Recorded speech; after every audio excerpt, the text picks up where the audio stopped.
Welcome now the true one and only Dean of U.S. Banking Law and Regulation. He is Mr. Rodge Cohen, and he is Senior Chairman of Sullivan & Cromwell. So welcome, Rodge. Really great to have you with us. Compare and contrast, if you would, now with back in 2008, 2009, when the banks were really struggling. How are the banks doing this time?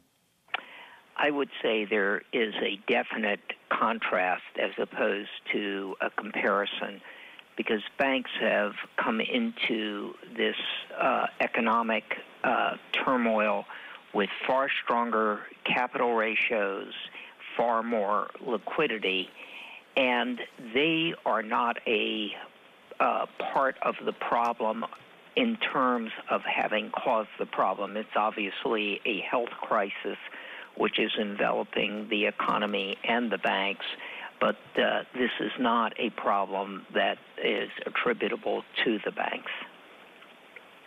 So the banks are in much better shape, it appears, than they were back in 2008, 2009. At the same time, their stock price might not necessarily reflect that. Why isn't the market giving them full credit for the strong shape they're in? You know, that's a fascinating question, David, and one that I think a number of people, and most importantly perhaps of which bank CEOs, are struggling. I think it is a combination of three factors. The first is the inevitable that when the economy suffers, banks suffer because they are lending to the economy. So that is a really key factor.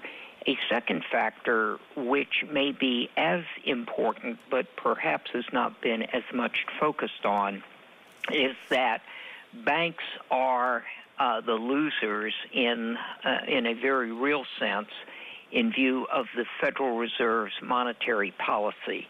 Low interest rates are clearly a major drag on bank earnings, and particularly with banks being asked to hold substantial liquidity, treasuries and other very short-term interests, they are affected even more. And I think the third is uncertainty about dividends. So far, banks have maintained their dividends, but the Fed has announced that it's going to do new supervisory stress tests with new scenarios, which will undoubtedly be more severe.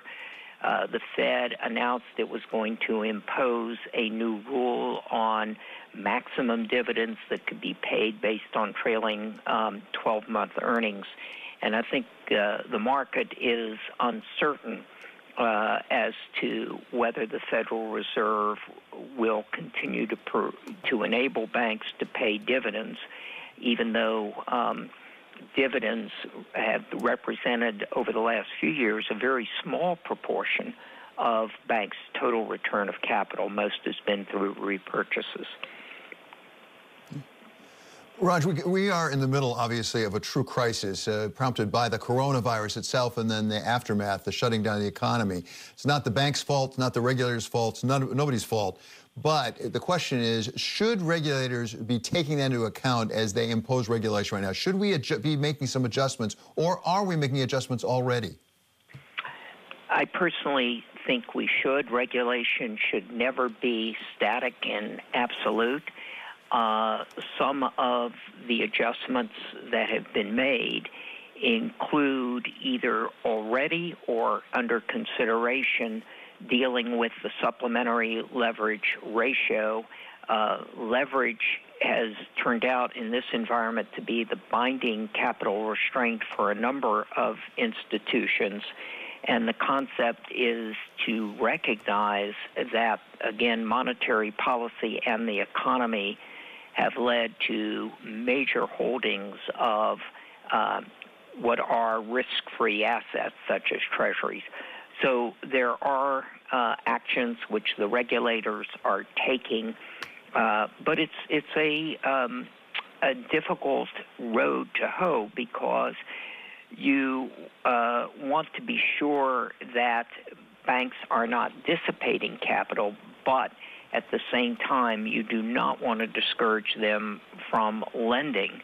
And overly aggressive regulatory actions will actually prove to be pro-cyclical in that sense of creating further economic problems. Rodge, thank you so much for being with us. It's always a treat to have you with us. That is Rodge Cohen. He is the senior chair of Sullivan and Cromwell.